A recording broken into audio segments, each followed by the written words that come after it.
Howdy. Welcome to week 2. I'm a little bit stressed right now because I recorded all the lectures a couple of times and I cannot get them to work in Camtasia, and I can't have anybody tell me why this isn't working. But the last 2 attempts recorded the lecture while on the background was my previous lecture. So you got the disadvantage of hearing me speak twice simultaneously on 2 different topics. So let's see if we can make this work today.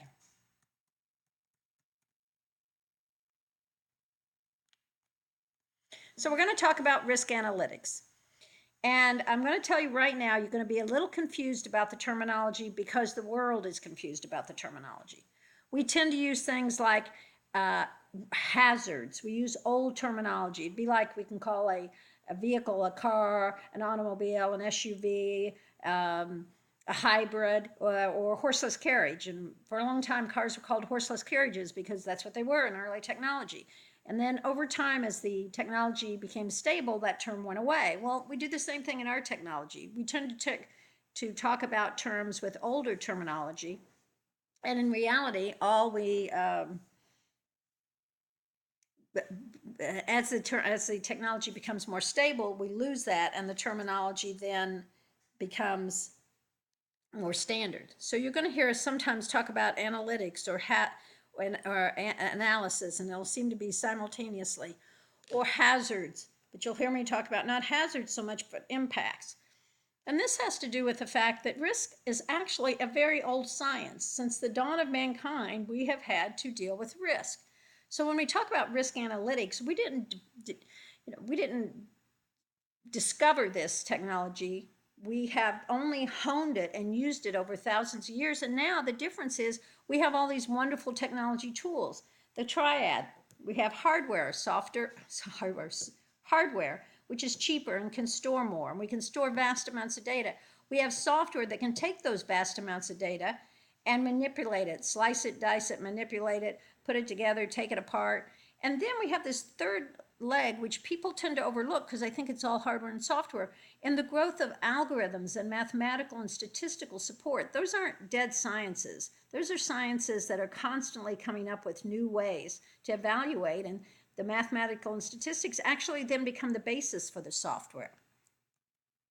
So it's gone a lot. It's a old history, and it goes back years from the Greek oracles to the risk managers of today. And risk is considered and analyzed in every decision we must be made.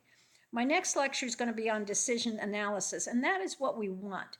We don't care about having a bunch of data that I can show you how I've sliced it, diced it, numbers, and everything. You look at a spreadsheet of numbers, what does that mean? You want to put that data in context to make it information, and from that, apply it to the situation and come up with knowledge that you can make decisions. Our end product are the decisions that we make. So when we talk about risk analytics, it studies the underlying uncertainty of a decision or course of action. And you can do this from very simple. You can do a spreadsheet. What's the probability this is going to happen? What's going to be the impact? What's the probability this is going to happen? What's going to be the impact? And you can look at that spreadsheet and you can figure out what decision you want to make.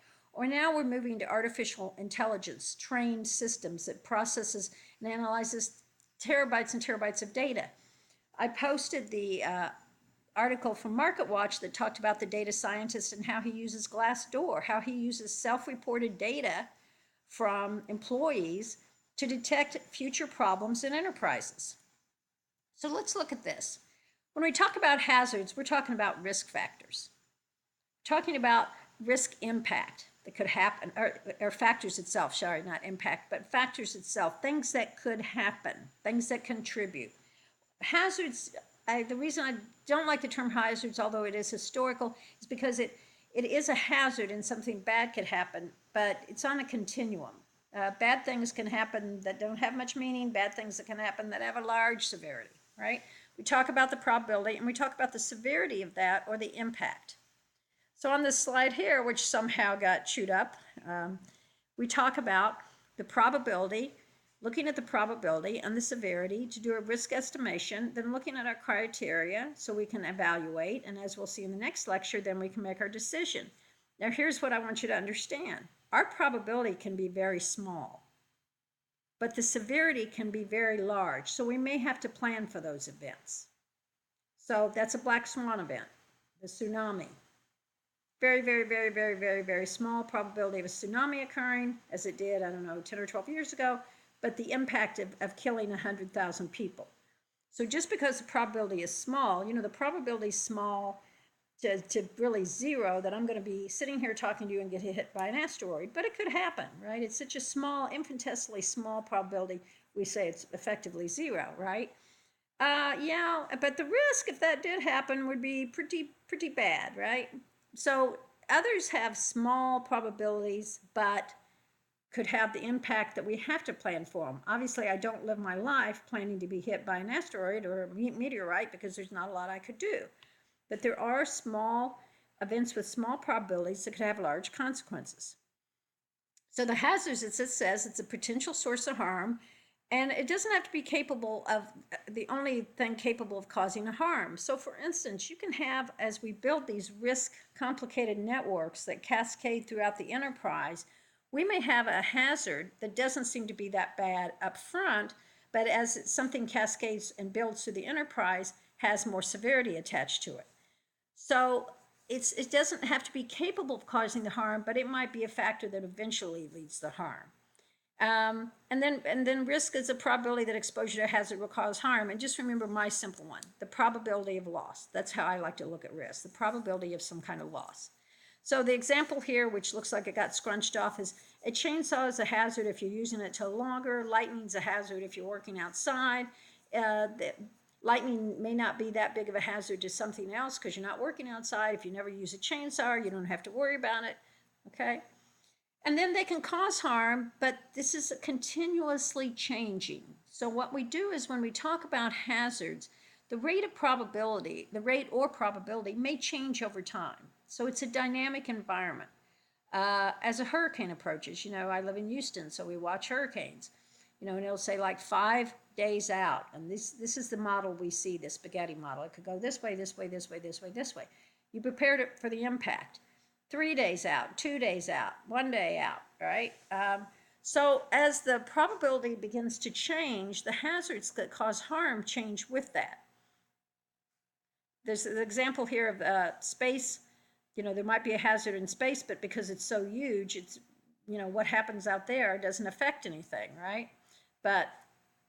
And we just need to remember, as time goes on, these probabilities can be dynamic and alter the possible hazards associated with them, which is going to affect your risk profile. So a risk has a severity, or I like to say impact.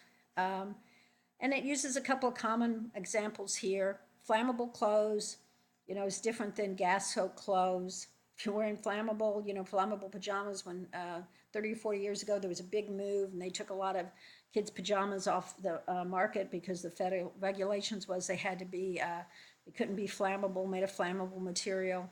That's different than gas soak. There's a different kind of possible impact that could come into effect.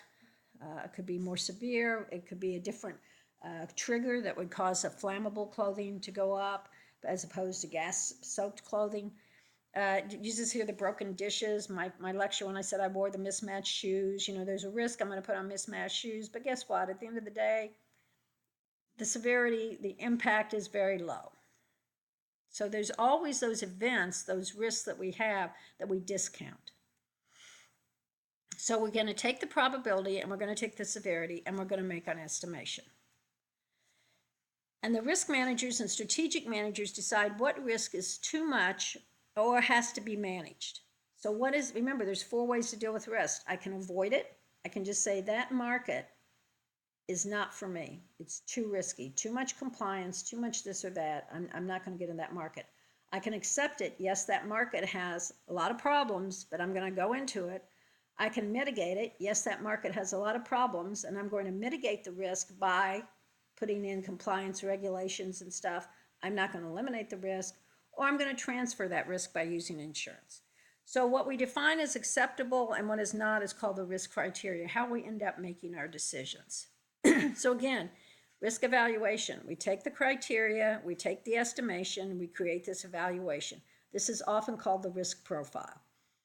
I'm in cybersecurity, and risk is the basis of all cybersecurity. And for a long time, risk was taught as a kind of cookbook method: do this, do this, do this, do this, do this. Then the environment changed, the attacks on industrial control systems and highly automated systems, things began to change. You couldn't do periodic reviews, you had to do constant monitoring. It was constantly updating and changing your risk profile, to where in cybersecurity, risk is the most, according to NIST, the most requested course academically and professionally, and yet one of the least taught. So, what could cause risk estimation to gauge a risk higher than its risk criteria? And this is, I think, a very personal thing. A lot of times we let our personal biases come in. And I don't mean biases by stereotyping people. I'm talking about we've had an experience or we've learned some new knowledge, and that causes us to be biased in our opinions. So we overestimate risk. My daughter had a young friend from high school who unfortunately found a lump during her honeymoon, unfortunately, and passed away within 4 or 5 years of breast cancer. Probably at the age of 34, 35. A very low probability a woman that age would have had breast cancer that would have advanced that quickly. But it caused my daughter to have this bias that now she is overly concerned about exposing her kids to plastics or to environmental concerns that she thinks may contribute to cancer. She's basing that on her association with her good friend. And that's a personal experience example, but what I'm saying is many times we'll do this. We will have something that happened to us at work, or we've read it in the Wall Street Journal or the New York Times, or someone has told us a story, and we gauge a risk higher than it actually is. And we just need to be aware of that. That's a human tendency. So hazards have a chance to cause harm, and the risk that harm occurs, the probability, and the impact. Always, always, always in this course: risk, impact. Here's my risk, but what could be my impact? It could be a risk: wearing mismatched shoes, having broken dishes, right? Um, and then we come up with a risk estimation and evaluation to use this for our ultimate goal of making decisions. That's the end of this lecture. I hope it recorded. I hope it gets posted. Be back with you soon with the next